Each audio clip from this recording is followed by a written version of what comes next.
بسم اللہ الرحمن الرحیم۔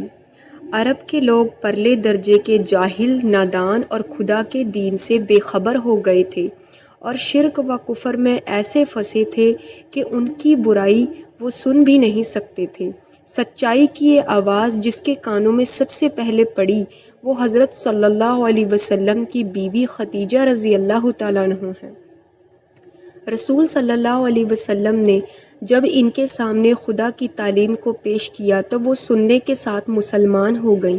آپ صلی اللہ علیہ وسلم کے مرد ساتھیوں میں ابو بکر رضی اللہ تعالیٰ عنہ نام قریش کے ایک مشہور سوداگر تھے۔ ہمارے رسول صلی اللہ علیہ وسلم نے جب ان کو خدا کا پیغام سنایا تو وہ بھی فوراً کلمہ پڑھ کر مسلمان ہو گئے اور اس وقت سے برابر آپ صلی اللہ علیہ وسلم کے ہر کام میں آپ صلی اللہ علیہ وسلم کے ساتھ ساتھ رہنے لگے۔ آپ کے پیارے چچا ابو طالب کے کم سن بیٹے کا نام علی رضی اللہ تعالیٰ عنہ تھا۔ یہ ہمارے رسول صلی اللہ علیہ وسلم کی گود میں پلے تھے اور آپ صلی اللہ علیہ وسلم کے ساتھ ساتھ رہتے تھے۔ وہ بچپن ہی سے مسلمان رہے۔ آپ صلی اللہ علیہ وسلم کے چہیتے خادم کا نام زید بن حارثہ تھا۔ انہوں نے بھی اسلام کا کلمہ پڑھ لیا اور مسلمان ہو گئے۔ اس کے بعد آپ صلی اللہ علیہ وسلم نے اور حضرت ابو بکر رضی اللہ تعالیٰ عنہ نے مل کر چپکے قریش کے ایسے لوگوں کو جو طبیعت کے نیک اور سمجھ کے اچھے تھے اسلام کی باتیں سمجھانی شروع کی۔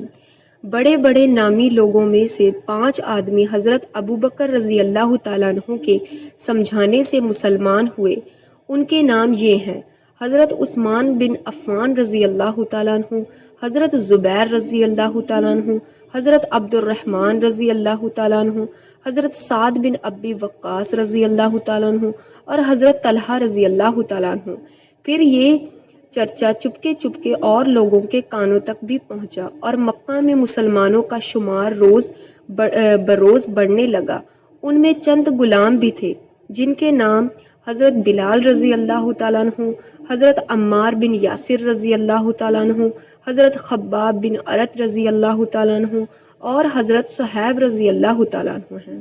قریش کے چند نیک مزاج نوجوان بھی پہلے اسلام لائے، جیسے حضرت ارقم رضی اللہ تعالیٰ عنہ، سعید بن زید رضی اللہ تعالیٰ عنہ، عبداللہ بن مسعود رضی اللہ تعالیٰ عنہ، عثمان بن مظعون رضی اللہ تعالیٰ عنہ اور عبیدہ رضی اللہ تعالیٰ عنہ۔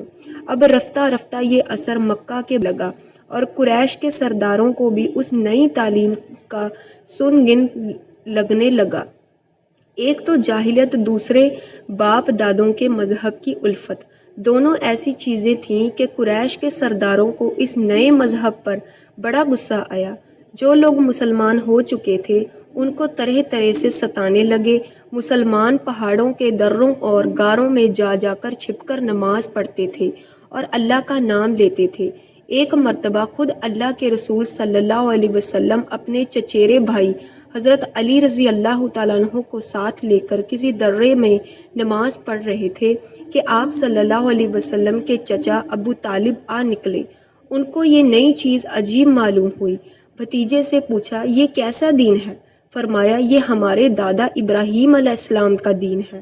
ابو طالب نے کہا، تم شوق سے اس دین پر قائم رہو، میرے ہوتے ہوئے تمہارا کوئی کچھ بھی نہیں کر سکتا۔ 3 برس تک آپ صلی اللہ علیہ وسلم یوں ہی چھپ کر اور چپکے بتوں کے خلاف واز کرتے رہے اور لوگوں کو صحیح دین کا سبق پڑھاتے رہے۔ چونکہ اور سمجھدار ہوتے قبول کر لیتے اور جو نہ سمجھ اور ہٹ دھرم ہوتے وہ نہ مانتے بلکہ الٹے دشمن بن جاتے۔ اس زمانے میں کعبے کے پاس ایک گلی تھی جس میں ایک بڑے سچے اور جان نثار مسلمان ارقم رضی اللہ تعالیٰ عنہ کا گھر تھا۔ یہ گھر اسلام کا پہلا مدرسہ تھا۔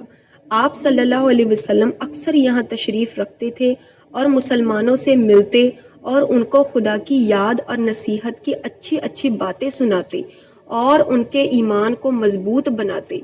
جو لوگ اس دین کا شوق رکھتے وہ یہیں آ کر خدا کے رسول سے ملتے اور مسلمان ہو جاتے۔ جزاک اللہ خیر۔